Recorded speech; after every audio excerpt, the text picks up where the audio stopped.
ನಾನಿಲ್ಲಿ ತುರಿದಂತಹ ಕ್ಯಾರೆಟ್ ಹಾಕ್ತಿದ್ದೀನಿ, ಎಷ್ಟು ಬೇಕಷ್ಟು ಹಾಕೋಬೋದು. ಮತ್ತು ಕೊತ್ತಂಬರಿ ಸೊಪ್ಪು ಮತ್ತು ಮೆಂತ್ಯ ಸೊಪ್ಪು ಎರಡೂ ಸಣ್ಣದಾಗಿ ಕಟ್ ಮಾಡ್ಕೊಂಡು ಸೇರಿಸ್ತಿದ್ದೀನಿ.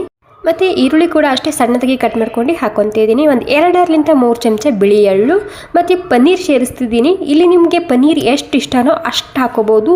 ಮತ್ತು ಪನ್ನೀರ ವೇಟ್ ಲಾಸ್ಗೆ ತುಂಬಾ ಹೆಲ್ಪ್ ಮಾಡುತ್ತೆ ಮತ್ತು ತುಂಬಾ ರುಚಿಯಾಗಿ ಬರುತ್ತೆ ಈ ರೆಸಿಪಿ. ಮತ್ತು ಸಣ್ಣದಾಗಿ ಕಟ್ ಮಾಡಿದಂತಹ ಹಸಿಮೆಣಸಿನ್ಕಾಯಿ, ರುಚಿಗೆ ತಕ್ಕಷ್ಟು ಉಪ್ಪು ಮತ್ತು ಕಲರಿಗೋಸ್ಕರ ನಾನಿಲ್ಲಿ ಸ್ವಲ್ಪ ಅರಿಶಿನ ಸೇರಿಸ್ತಿದ್ದೀನಿ. ಮತ್ತು ಒಂದು ಸ್ವಲ್ಪ ರೆಡ್ ಖಾರದ ಪುಡಿ ಹಾಕ್ತಿದ್ದೀನಿ. ಮೆಣಸಿನ್ಕಾಯಿ ಕೂಡ ಹಾಕಿರ್ತೀವಿ ಸ್ವಲ್ಪ, ಮತ್ತು ರೆಡ್ ಖಾರದ ಪುಡಿ ಕೂಡ ಹಾಕ್ತಿದ್ದೀನಿ. ಅದ್ರ ಜೊತೆಗೆ ಸ್ವಲ್ಪ ಧನಿಯಾ ಪೌಡರ್ ಹಾಕ್ತಿದ್ದೀನಿ, 1 ಚಮಚ ಜೀರಿಗೆ. ಇವೆಲ್ಲನೂ ಸೇರಿಸಿ ಒಂದು ಸಲ ಮಿಕ್ಸ್ ಮಾಡ್ಕೊಂಡು ತೊಗೋಬೇಕು.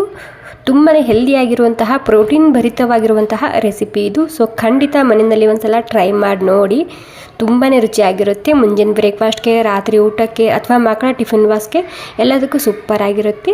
ಇಲ್ಲಿ ನಾನು ಜೋಳದ ಹಿಟ್ಟು ಹಾಕ್ತಿದ್ದೀನಿ. ಸುಮಾರು 1 ಕಪ್ ಆಗುವಷ್ಟು ಜೋಳದ ಹಿಟ್ಟಿದೆ ಇದು, ಅಥವಾ 1 ಗ್ಲಾಸ್ ಆಗುವಷ್ಟು ಜೋಳದ ಹಿಟ್ಟಿದೆ. ಸೋಸ್ಕೊಂಡೇ ಹಾಕ್ಕೊಳ್ಳಿ ಜೋಳದ ಹಿಟ್ಟು. ಓಕೆ, ನೀಟಾಗಿ ಇದನ್ನು ಮಿಕ್ಸ್ ಮಾಡ್ಕೋಬೇಕು ಅಷ್ಟೇ ಒಂದು ಸಲ. ಇಲ್ಲಿ ಬೈಂಡಿಂಗೋಸ್ಕರ ಒಂದು 2-3 ಚಮಚ ಗೋಧಿ ಹಿಟ್ಟು ಹಾಕೋಬೋದು. ನಾನೇನು ಇಲ್ಲಿ ಗೋಧಿ ಹಿಟ್ಟು ಹಾಕಿಲ್ಲ, ಹಾಗೆ ಮಾಡ್ತೀನಿ. ಆವಾಗವಾಗ ತುಂಬಾ ಸರಿಯಾಗಿ ಬರುತ್ತೆ.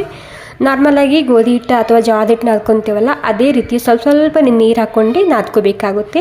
ಜಾಸ್ತಿ ಗಟ್ಟಿನೇ ಇರಬಾರ್ದು ಮತ್ತು ಜಾಸ್ತಿ ಸಾಫ್ಟ್ ಕೂಡ ಇರಬಾರ್ದು. ನೋಡ್ಕೊಂಡು ಹಿಟ್ಟನ್ನ ನಾದ್ಕೋಬೇಕು. ಇವಾಗ ಹಿಟ್ಟು ನಾದ್ಕೊಂಡಾಗಿದೆ. ಇದು ಜೋಳದ ಹಿಟ್ಟು ಇದೆ ಅಲ್ವಾ, ಹೀಗಾಗಿ ರೆಸ್ಟ್ ಮಾಡ್ಕೊ ಬಿಡಬಾರ್ದು.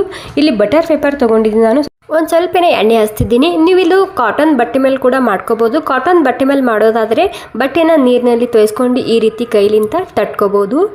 ಇದಕ್ಕೆ ನೀವು ಆ್ಯಕ್ಚುಲಿ ಜೋಳದ ಹಿಟ್ಟಿನ ದಪಾಟಿ ಅಂತ ಹೇಳ್ಬೋದು. ಇದರಲ್ಲಿ ಪನ್ನೀರ್ ಹಾಕಿರ್ತೀವಲ್ವ, ಹೀಗಾಗಿ ಇನ್ನಷ್ಟು ರುಚಿಯಾಗಿರುತ್ತೆ ಮತ್ತು ತುಂಬಾ ಕಲರ್ ಸರಿಯಾಗಿ ಬರುತ್ತೆ ಇದಕ್ಕೆ ಪನ್ನೀರ್ ಹಾಕೋದ್ರಿಂದ. ನೋಡಿ, ಈ ರೀತಿ ಕೈಲಿಂತದನ್ನು ನೀಟಾಗಿ ತಟ್ಟಬೇಕಾಗುತ್ತೆ. ನೀವು ಎಷ್ಟು ತೆಳಗೆ ಬೇಕೋ ಅಷ್ಟು ತೆಳಗೆ ತಟ್ಕೋಬೋದು, ಬರುತ್ತೆ ಇದು. ಇಲ್ಲಿ ನಾನು ಹಂಚಿಟ್ಕೊಂಡಿದ್ದೀನಿ. ಹಂಚಿಗೆ ಒಂದು ಸ್ವಲ್ಪನೇ ಎಣ್ಣೆ ಹಚ್ತಿದ್ದೀನಿ ಮೊದಲಿಗೆ ಈ ರೀತಿ. ಮತ್ತು ಈ ಹೆಲ್ದಿ ರೆಸಿಪಿ ನಿಮಗೆ ಸ್ವಲ್ಪನಾದರೂ ಇಷ್ಟ ಆಗಿದರೆ ಒಂದು ಲೈಕ್ ಮಾಡೋದು ಮಾತ್ರ ಮರಿಬಾರ್ದು.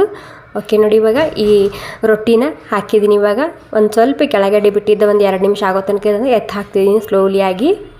ಇಲ್ಲಿ ನೀವು ತುಪ್ಪನಾದರೂ ಹಚ್ಬೋದು, ಬೆಣ್ಣೆನಾದರೂ ಹಚ್ಬೋದು, ಅಥವಾ ಎಣ್ಣೆನಾದರೂ ಹಚ್ಬೋದು. ಟೋಟಲಿ ಇದನ್ನು ಕ್ರಿಸ್ಪಿ ಆಗೋ ತನಕ ಅಥವಾ ಗೋಲ್ಡನ್ ಬ್ರೌನ್ ಆಗೋ ತನಕ ಎರಡೂ ಕಡೆಗೆ ಬೇಯಿಸ್ಕೊಂತಂದ್ರೆ ನಮ್ಮ ಹೆಲ್ದಿ ಆಗಿರುವಂತಹ ಜೋಳದ ಹಿಟ್ಟಿನ ದಪಾಟಿ ತಯಾರಾಗುತ್ತೆ. ಸೊ ನೋಡಿ ಎಷ್ಟು ಸರಿಯಾಗಿ ಕಲರ್ ಬಂದಿದೆ ಇದಕ್ಕೆ. ತಿನ್ನೋಕೆ ಕೂಡ ಅಷ್ಟೇ ರುಚಿಯಾಗಿರುತ್ತೆ ಇದು.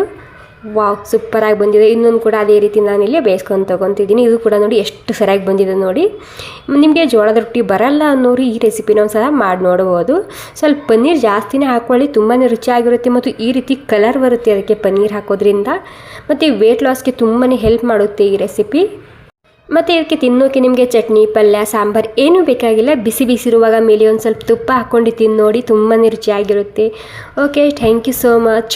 ನಾರ್ಮಲಾಗಿ ಇದನ್ನು ಮೊಸರು ಅಥವಾ ಉಪ್ಪಿನಕಾಯಿ ಅಥವಾ ಟೊಮೆಟೊ ಕೆಚಪ್ ಇದ್ದರೆ ಅದ್ರ ಕೂಡ ತಿನ್ಬೋದು. ಸೊ ಬಿಸಿ ಇದ್ದರೆ ನೀವು ಹಾಗೆಯೇ ಒಂದು ಸ್ವಲ್ಪ ತುಪ್ಪ ಹಾಕ್ಕೊಂಡು ಕೂಡ ತಿನ್ಬೋದು. ಓಕೆ, ಈ ರೆಸಿಪಿ ನಿಮಗೆ ಸ್ವಲ್ಪನಾದರೂ ಇಷ್ಟ ಆಗಿದರೆ ಒಂದು ಲೈಕ್ ಮಾಡೋದು ಮಾತ್ರ ಮರಿಬಾರ್ದು. ಥ್ಯಾಂಕ್ ಯು ಸೋ ಮಚ್ ಎಲ್ರಿಗೂ.